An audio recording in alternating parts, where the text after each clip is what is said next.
jabber jab, bamboozle, milk and noozle, bippity bop, she calls. You jabber jab, bamboozle, milk and noozle, bippity bop, she calls. I mean, you keep on talking, but you don't know where to turn it off. Good evening and welcome. I'm John Caldara, president of the Independence Institute. You're watching Independent Thinking.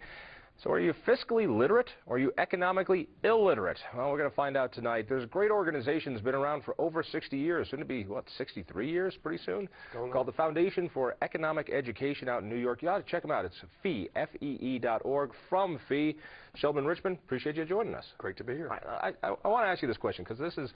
Yeah, I think those people who look at those of us who believe in limited government and personal and economic freedom as if we're weird kind of academic folks with no grounding in reality, or we're just plain mean. I think there's some sort of standard there, or as I always put it, there's the XY axis. On one axis there is the your mean level, and then there's the stupid level. And so somewhere on that axis is where those of us who believe in the free market. But your organization, FEE, has been around for 60 years trying to convince people it's important to understand simple economics and that liberty's pretty good. Give me the basics. Yes, absolutely. Give me the basic background. Well, a very good reason to understand economics was actually said by an economist once. We need to understand economics so we can protect ourselves from economists. I would add, and from politicians, and from con games that the politicians are constantly foisting on us. If you don't know economics, you're a pigeon. You're just a subject, or you're a mark for any snake oil that comes along. Wasn't it Mark Twain who said if you took all the economists and laid them end to end, you still wouldn't get to a point. So it's not like if you know economics, you believe in economic liberty. There's a whole lot of Keynesians out there, there's a whole lot of socialists out there who believe that government interference can help the economy move along. That's because they don't understand how markets operate. Markets are They've got PhDs. How can they not know? They're doctors. Well, that says a lot about PhDs. I don't have a PhD. And some of my heroes like H.L. Mencken and Henry Hazlitt had no PhDs.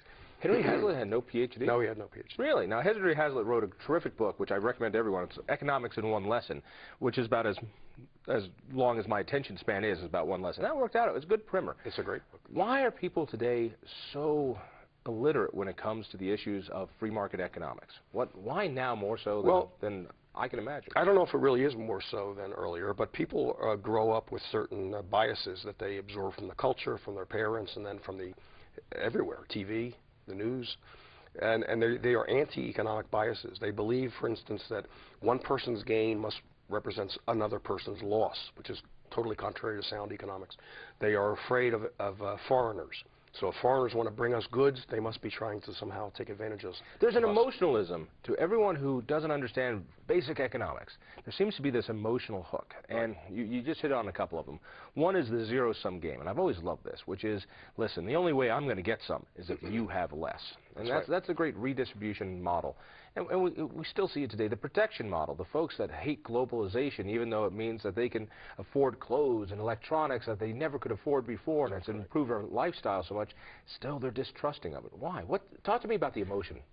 Because they don't understand the logic of economics. They have nothing but their emotion to rest on. And so these fears and prejudices kick in, and they have no rational knowledge to overcome. The whole point of Adam Smith's book, The Wealth of Nations, which is as old as this country, was that the division of labor is a good thing. And the more widely the division of labor exists, hopefully globally, the richer we all are. It's not that one person gets rich at the expense of another person. If trade is free, if nobody can go to the government to get favors that wouldn't exist in the marketplace, we all get rich by economic activity. Let me throw this one by. And then I tell you what, we'll take a few specifics, but let me ask you this one. The cruelty of the marketplace. We hear this a lot. The reason why people don't like the marketplace is it seems so very cruel. That those people who didn't do well on their deals, those people who signed mortgages that they couldn't afford, now they're in foreclosure, the free market is cruel to them. So we see the examples of where people fail in the marketplace. They're out of a job, they're out of business, the factory is closing. That's big, bad news, and it happens all at once. Talk to me about that fear that seems to people away from the marketplace, that it's the bad side. What happens to those people who don't do well in a market economy? What's the safety net? Well, the safety net is just the rising wealth of the society when it's free. It's much better to be poor, you have to put quotes around that word, in the United States than to be poor in Chad.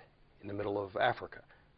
Okay, you'd rather be poor in a rich country than in a poor country because the general level is so high of wealth in the United States that poor is always a relative term, and what we call poor would make people laugh in most of the rest of the world or by historical standards.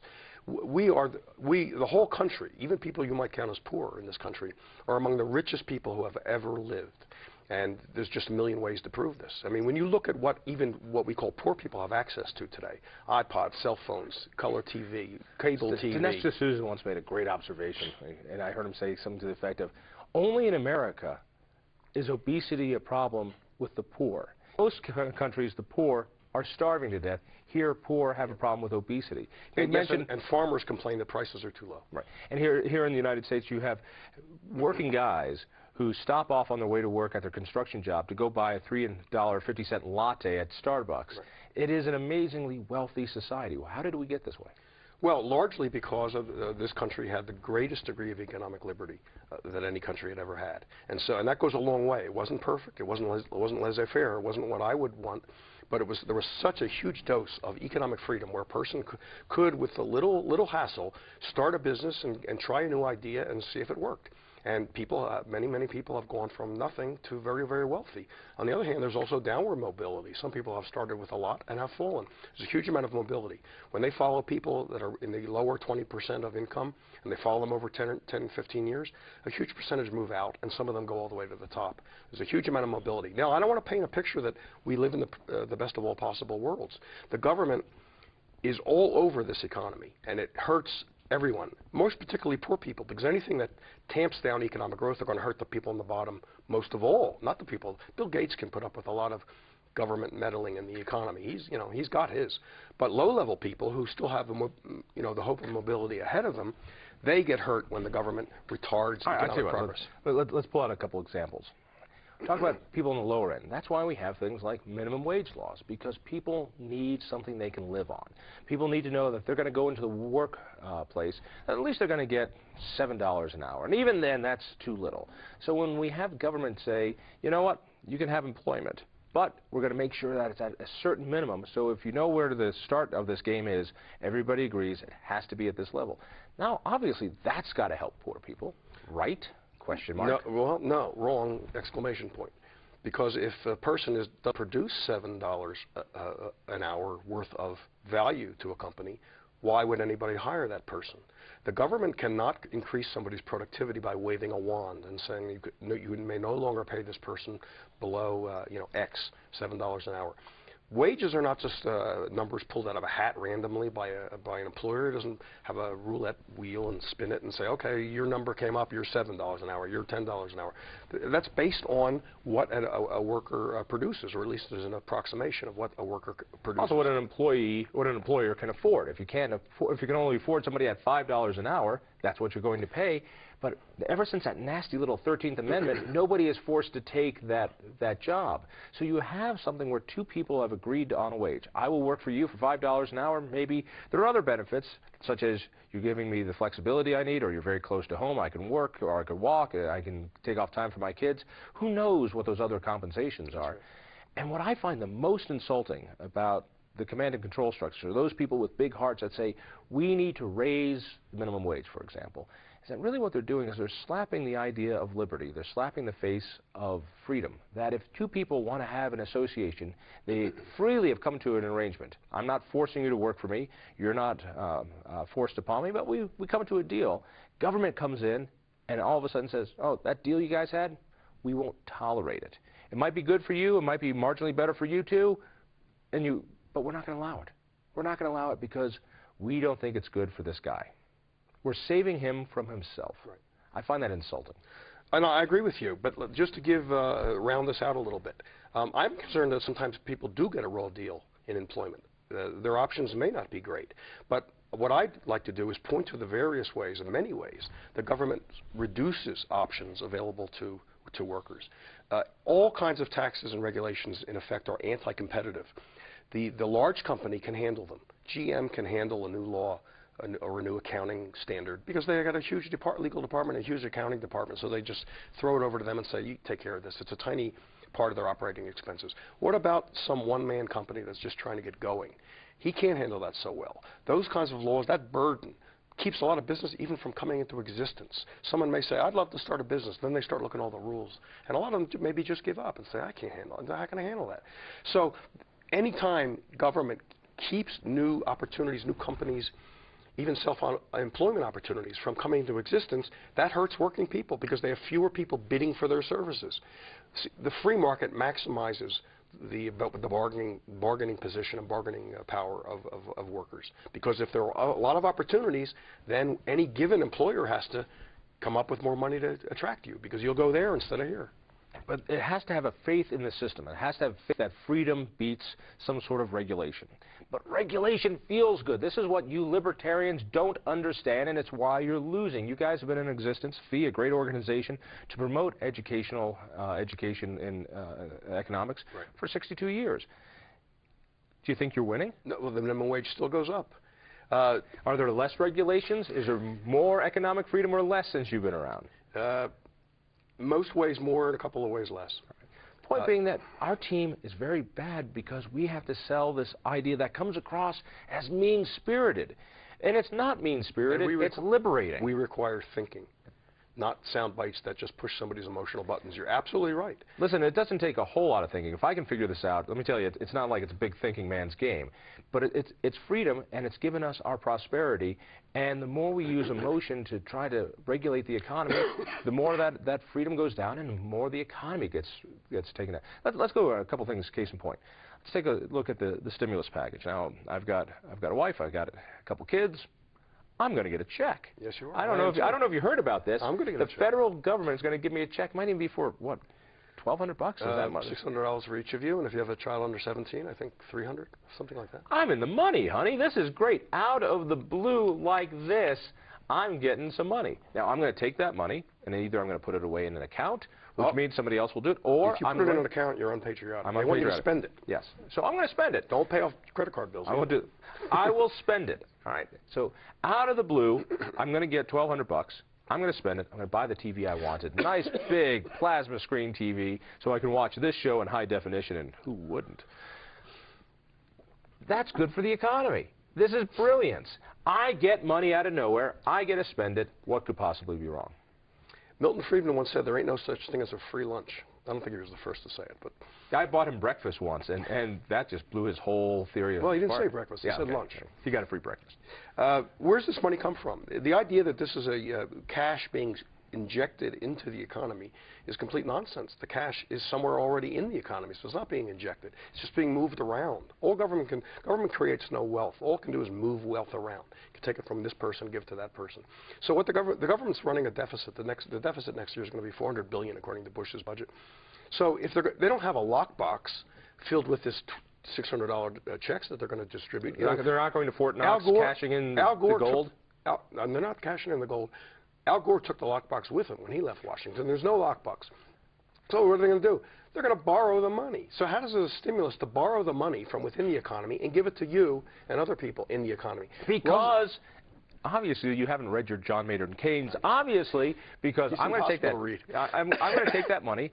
I'm going to use it to go buy things. Those companies that sell things are going to have an increased demand, which means they're going to have to employ more people. They're going to have to build more things. They're going to have more orders from other companies. It will have a multiplier effect that's going to help the economy. Yes, yes, yes. But this is known as you discount that. This is known as the broken window fallacy. You're not looking at what would have happened with the money. It had been left in the original hands. What do you think those people were going to do with it? Light their big cigars with it or stuff their mattresses? They would have been spending and investing the money. The other thing is whoever the money's going to be taken from, borrowed from, or whatever. It's going to be borrowed. Well, but it's going to be borrowed from somebody. And aren't they going to? Wouldn't they have been using the money? It's the unseen. But we're going to be using it. I'm going to be buying things with it. How can it be bad for the economy for me to all of a sudden get $1,200 out of the blue that I get to spend? Where's the advantage if the money was already in the economy already? The advantage was like somebody else had it. Now I have it, and I'll get to put it into. So you're going to spend it. So you know you'll spend it better than whoever you're getting. There is no question. Definition, I will spend it better than somebody else will. How do we know that? Because my utility will go up on whatever I spend it on. Yeah, okay, but that doesn't stimulate the economy. That may stimulate your utility. I agree. The other thing is we cannot consume our way to prosperity. That's an old fallacy. That's a Keynesian fallacy. You cannot consume your way to prosperity. Think about it. You can't consume what hasn't been produced. So how do you consume your way to prosperity? Consumption, higher consumption, is the result of economic growth, not the cause of economic growth. Economic growth comes from savings and investment and new capital goods that increase the productivity of individual workers so that their incomes can go up so that they can consume more. We're trying to take a shortcut, and it cannot work. Governments have tried this over and over again. It never works. They're not doing this because they think it's going to work. They want political stimulus out of this, not economic stimulus. They want to look like they're doing something. Listen, both the Republicans and the Democrats love this plan. Nancy Pelosi, George Bush are holding hands saying this is a great idea. We need to do something about this economic slowing. Where do they get their PhDs in economics? You're proving my point. They both wanted to look like we are doing something. We're not letting partisanship get in the way of this dire emergency.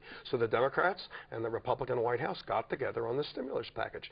But it is economic nonsense, total nonsense, and no good economist worth his salt could say this will work. Russell Roberts, a great economist at George Mason, says it's like taking water from the deep end of the pool and pouring it into the shallow end and thinking you're going to make a difference.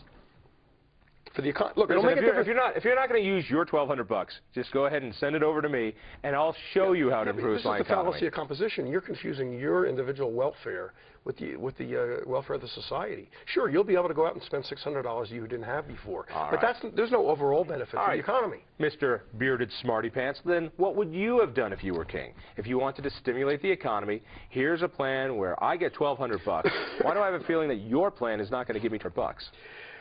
I might lend you $1,200 out of personal funds with a nice interest rate, but no, I would not. You don't want my kids to have shoes? You don't like my kids, or you just don't like kids in general? Walmart has cheap shoes. Have you been to Walmart lately? Or are you one of those anti-Walmart snobs? I can't go to Walmart. That's unpatriotic. You have Walmart out here, right? Look, what I would do is what I would do whether there was a recession threatening or not. It's something that should have been done a long time ago, and permanently, not temporarily. This stimulus is just temporary. Permanent. Whole-scale radical deregulation of the economy. Slashing taxes to the bone, which means slashing spending to the bone as well. Most of what government spends is in the nature of transfers, and it has no business doing that. Get all that way down, and you will see economic growth, and we won't need stimulus packages, emergency measures. What you want to do is entice people to invest, entice people to create wealth. And if you get to keep more of what you get to create, chances are you're going to create more. Let the natural incentives operate. These aren't contrived incentives that the government puts together. These are the natural incentives of life when people are left free, period. Adam Smith understood this. Let's talk about another issue that's more of a modern issue. Okay. 100 years ago, Adam Smith wasn't worried about globalization. Maybe they got some silk in. He wasn't worried about it. He embraced it. Nobody back then was worried about it. The Americas were largely self-sufficient. Now we've got this economy. There was more trade than you're giving it credit for, but go ahead. I think not as much as we have now. Of course not. Listen, when I get my Xbox, it's not made in America. And this is why I don't play Xbox. And where is it I'm a patriot. I have no idea. It's probably made in China. So here's the point. People look at globalization as trade, as something that's evil, that's bad, that's hurting the United States. I always hear this, and I despise this term, the trade deficit. I despise that term because I don't believe there is a trade deficit. There is not. When we buy something from overseas, we buy it with $1, but we value what we're buying more than the dollar. That's right. It helps us. It's merely trade. But there are those people who believe on a couple levels. One, that we're sending our jobs overseas, and two, that from a military point of view, that we're not able to build up our own infrastructure, therefore making us a weak nation. So let's go on this. Trade is bad. There are people on the left who know trade is bad. These are unions. These are the enviros. They hate trade. But there's also people on the right who believe it's unpatriotic, that it's wrong to do business with China, it's wrong to do business with NAFTA. These things are bad for our patriotism. We're selling out our own country. Well, when anybody who says or thinks trade is bad literally does not know what he's talking about.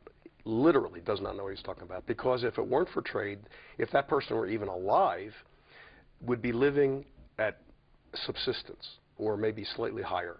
In other words, their life depends on trade. Because if you think of all We're a big country. We can make whatever we need here. We got trees, we got fins, we got mines, we got fields to grow things. But we can have more and cheaper by extending the division of labor to the entire planet, rather than just within You're using the United States as the unit, the national unit. Why the United States? Why not buy Colorado? And I bet there are people in this state. We do. We have a program called ABC, which is paid for by the state. Always buy Colorado. Okay, but why Colorado? Why not Denver? Or why not a section of Denver? Or why not your own household? If we're going to be consistent about this, nation is buy one. Caldara. Buy Caldara. Your family should keep all the money within. Because we have one nation. Why the nation? It's we have arbitrary. one nation. We have a standard currency. We have a standard language for the most part. And if we trade with other nations, it weakens us. It weakens the nation. It doesn't weaken us. Look, for one thing, the moment you concede that the continental United States and Hawaii and Alaska ought to be a free trade zone, which is what you're saying, the moment you concede that there's a benefit to that being an open free trade zone, then you've already given up the principle. Now we're arguing over what the size of the free trade zone should be. I say the planet, and when we discover civilizations on other planets, then I'll say intergalactic. I'll be for, the equivalent of globalism intergalactically. And let me be an Earth first guy. I'm not doing trade with Martians because I love my planet. And what if they just great at making something you really want, like the iPod that would kill your current iPod? Well, then I would consider it. Right. But not until then. Look, what trade does is let us get the most out of the scarce resources that exist.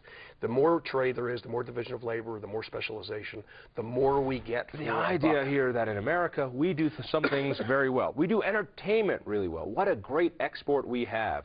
We put out DVDs and country music. God forbid we do that to the planet. But we put it out there, and we get things in return, like shovels and cars and cheap electronics, which were likely designed here. Now, some people say we're exporting jobs, and there is some truth to that. When somebody loses a job that goes to China, that hurts them. That person is being displaced. Person, sure.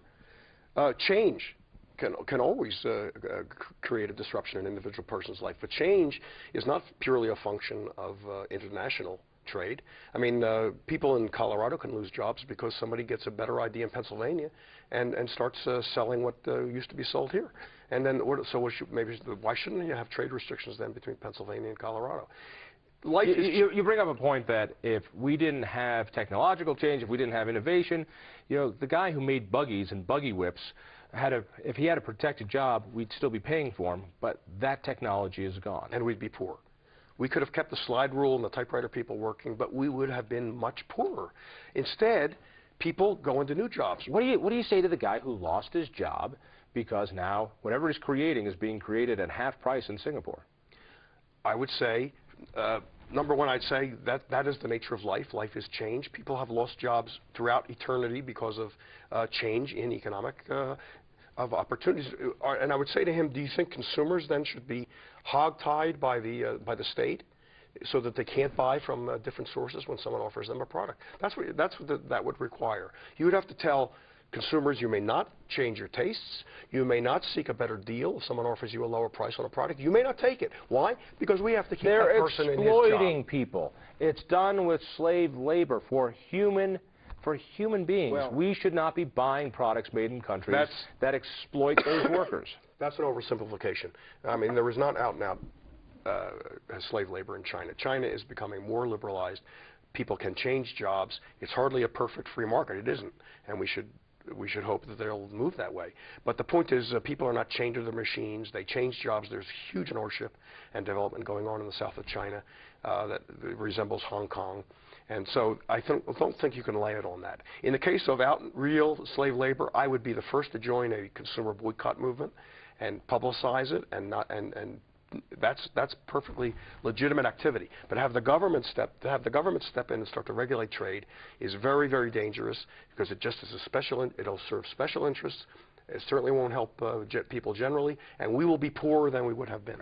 Let me put it in my terms, which is if I don't want to buy something overseas, I'll choose not to buy it. But for the government to say I'm not free to do so takes away my liberty. Exactly. And that's where it comes to. All right, we've only got a couple minutes left. Let me ask the larger issue. And we've just touched on a couple.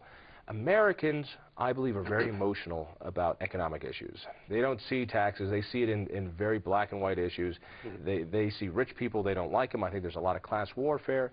Your organization, the Foundation for Economic Education, fee.org, good organization, been around for 60 years. I asked you to start off with this. How do we win this? How do we get people to understand these simple free market concepts, even just supply and demand. Now, when you were a kid, maybe it was taught in school. It's not being taught that way any longer. Well, the fee approach has been to first gather the people around you who are interested in these ideas to begin with, and then encourage them to engage in lifelong self-education, become better advocates, have a deeper understanding of these issues, and people will then be drawn to them in their own communities, in their own work, whatever they're doing. They'll say something intelligent about the economy, and someone will say, that person seems to know what he's talking about. And then he passes. What are you trying to do? Start your own religion here? Start your own little cult? Well, it's not. I don't want to get into religion, but it's based on reason, and it is based on, it's a viral idea. We have this term viral advertising now. It's one person passing the idea along, but to be a good person at transmitting ideas, you have to become educated yourself in it, and you have to have a deep understanding of it and develop how articulate you can be to the best of your knowledge. And then whatever your appropriate circle is, you may be a writer, but you may just be someone who works in a law firm, and you're just dealing one-to-one with a small group of people, but you yourself can become an articulate spokesman, and that will have an effect on the people around you. The part that gets me the most is that most Americans understand the personal liberty aspect. We keep talking about this is a free country. Well, we understand even if people are into pornography, you might not be into it, but you say they've got a right to do so. The neo-Nazis want a parade. You go, I don't like them. I don't stand for them. But in a free country, we have to protect their rights. Now, the guy who wants to open up a bar that allows smoking, or a guy who wants to take a job that's below minimum wage, we don't tolerate that.